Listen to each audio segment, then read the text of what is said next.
Aujourd'hui, vous avez décidé de nous parler d'un coquillage qu'on est très content de retrouver. Enfin, je ne sais pas si tout le monde... Alors moi, j'adore ça. Il n'y a pas beaucoup de gens qui n'aiment pas les Saint-Jacques. C'est bon. Mais voilà, on parlait de la saison. Et ben voilà, les saisons, c'est quoi? Ce sont des rendez-vous. Et la coquille Saint-Jacques, eh bien, on se plaint de beaucoup de choses en France. Mais voilà une belle chose, par exemple, autour de la pêche. Un bel exemple de pêche durable. Pourquoi? Parce que la Saint-Jacques, on la pêche d'octobre à mai. Ça veut dire que c'est très, très limité. Ça permet au stock et au gisement de se renouveler naturellement. Donc, on va avoir de belles Saint-Jacques. On les pêche, sur le littoral atlantique, ça va du Tréport à La Rochelle. Ouais. Ça a commencé début octobre, effectivement. Il y a des bateaux qui partent, qui s'appellent les coquillers, qui partent entre quelques heures par jour ou 2 jours maximum, mais c'est très, très réglementé. C'est ce qui fait qu'on préserve les stocks. C'est du bon sens, voilà. Les pêcheurs, ils vont pouvoir bien travailler et bien gagner leur vie.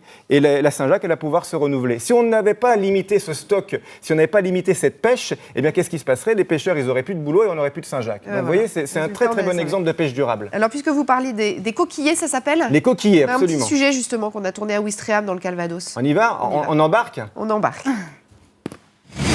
21h, c'est l'heure du grand départ pour les coquillards de Ouistreham. Vas-y, largue! À bord du Yaka, Michael et son équipage quittent la terre ferme pour 24 heures. La pêche à la Saint-Jacques est lancée, la saison la plus importante de l'année.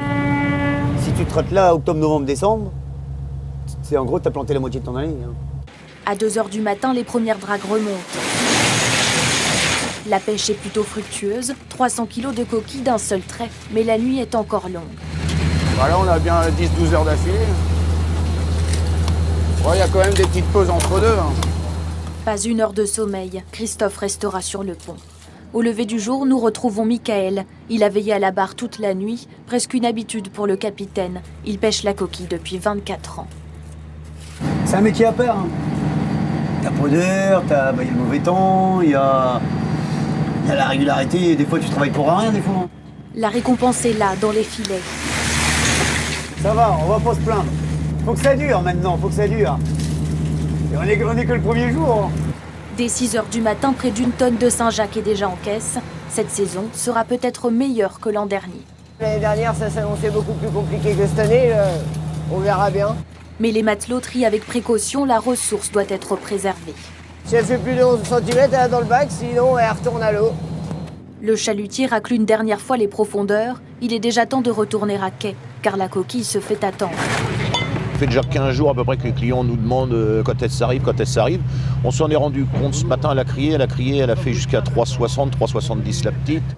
Sur les étals, cette année, le kilo monte à 4 €. Qu'importe, les gourmands et gastronomes sont au rendez-vous et la réclament. Avec impatience. Et jusqu'à la fin, on en mange régulièrement. Nous, ici, on a de la chance. On est près du produit, donc c'est facile. Dès que la coquille est démarrée au large, faut en profiter tout de suite parce que d'abord, les prix sont quand même intéressants. Avec un petit beurre, un petit peu de persil et un petit peu d'ail. Tout simplement. Et éventuellement, flamber au whisky, c'est bon. Voilà.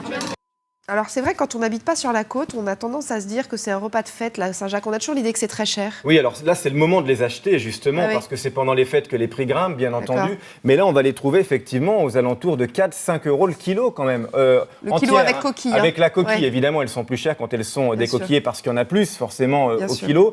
Mais là on va les trouver ça peut aller jusqu'à 7-8 €. Bon, à Paris évidemment les prix grimpent parce que c'est pas représentatif. Mais voilà, vous voyez, elle vient d'arriver, ça c'est la Normande, la coquille Saint-Jacques de Normandie. C'est la seule à bénéficier du label rouge. Donc voilà, c'est un mollusque bivalve, comme on dit, c'est un coquillage, une face bombée, une face plate. On les achète comme ça, on les achète vivantes. Voilà, vous sentez? Non, je sens pas parce que je suis malade. Alors sentez. Allez, on renifle la Saint-Jacques. Qu'est-ce que ça sent? Ça sent la marée, ça sent l'iode, ça sent surtout pas l'ammoniac, bien entendu. Ça, c'est le signe de fraîcheur. Quand vous allez chez le poissonnier, vous regardez, elles sont bien fermées comme celle-ci. Donc elles sont vivantes, c'est ça? Elles sont vivantes, là, absolument. Et si elles sont légèrement entrouvertes, vous appuyez, elles se rétractent, elles se referment aussitôt. Ça veut dire qu'elle est vivante. Là, elle est fermée, donc elle est à peine entrouverte, elles viennent d'arriver. Donc ça, c'est de la fraîcheur absolue. Coquille Saint-Jacques de Normandie, ça, c'est un bel exemple, effectivement, là aussi, de pêche. Label rouge.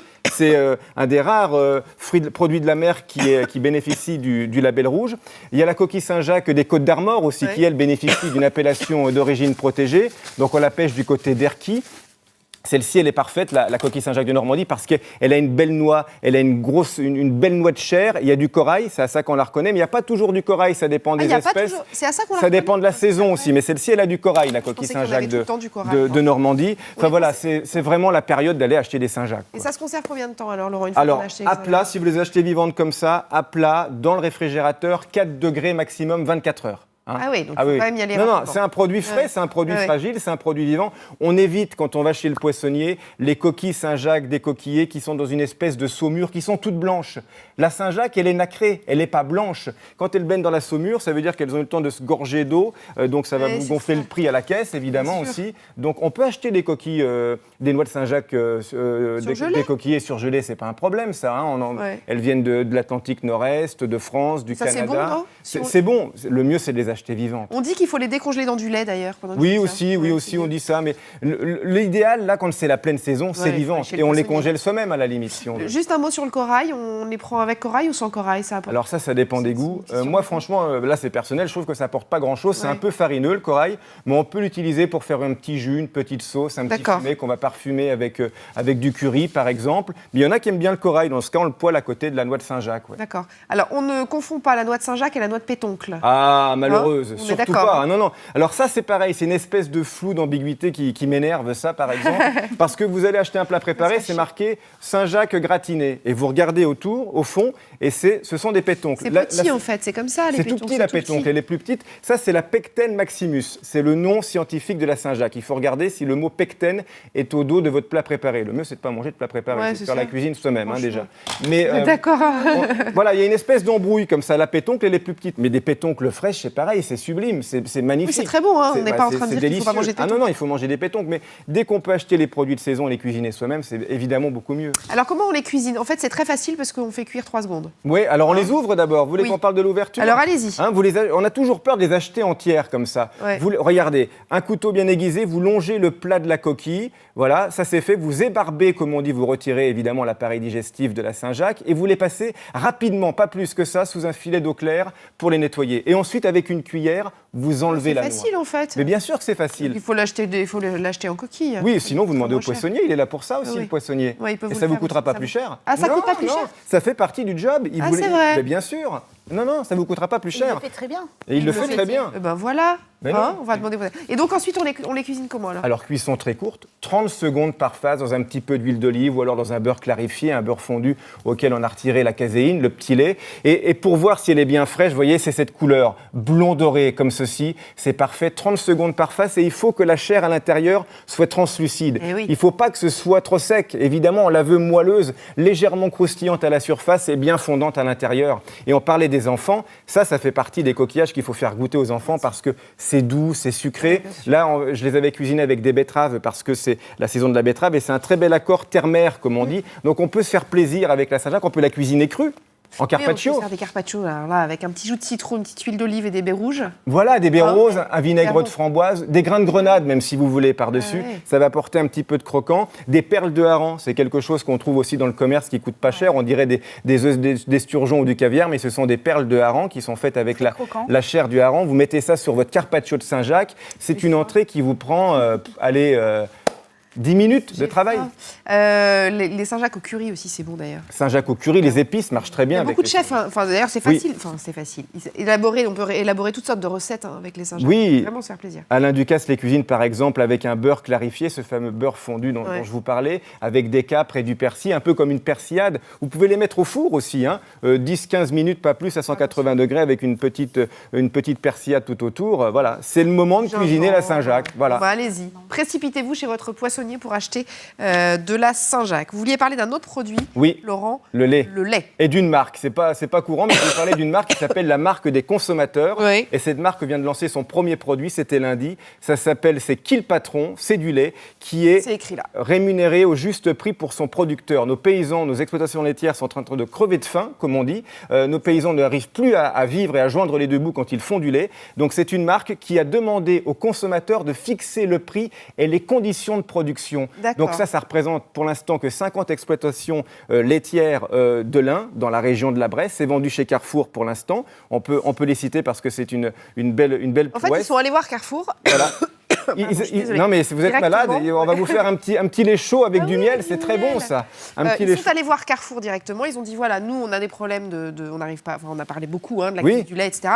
Carrefour, le gars du Carrefour chez qui ils sont allés, a remonté ça au niveau national. Exactement. Il est allé voir le patron, il a dit écoutez, il faut faire quelque chose et c'est parti. Et ils sont associés à une marque qui est montée par Nicolas Chaban. Enfin, c'est pas une marque, c'est une association. Nicolas Chaban, c'est celui qui est derrière les gueules cassées, les légumes moches, comme on dit. Et c'est lui qui a eu l'idée de monter cette marque qui s'appelle la marque des consommateurs. Et effectivement, ça représente 50 exploitations laitières pour l'instant. On a plus de 60 000 exploitations laitières en France. Nos paysans n'arrivent plus à bien vivre en vendant leur lait. Ouais. Donc, ce que je veux dire, c'est que quand la grande distribution s'y met, quand on s'y met et quand on se met tous ensemble, c'est possible de bouger les choses. Alors, 99 centimes le litre de lait. Ils ont envoyé ça pour vous aujourd'hui. Il y a une petite dédicace dessus avec écrit une nouvelle histoire démarre pour les éleveurs de Bresse et du Val-de-Saône. Merci Laurent. C'est très long, mais voilà. Non, mais ils étaient très contents que vous puissiez en parler. Non, mais ça me touche parce que je suis fils de paysan, je connais bien le monde paysan et c'est vrai que c'est plus possible de se dire que les gens qui nous font à manger ne peuvent plus manger eux-mêmes. Vous voyez ce que je veux dire? On peut pas accepter. Ils ne peuvent pas se nourrir. Voilà. Alors, il nous reste 1 minute 30 simplement, Laurent. Il y avait 2 bouquins dont vous vouliez nous parler.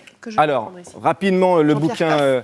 oui, on va commencer par Jean-Pierre Coff. Jean-Pierre Coff, évidemment. Voilà, Jean-Pierre Coff, sa grande phrase, c'était de dire « Arrêtons d'être consommateurs, devenons consommateurs ».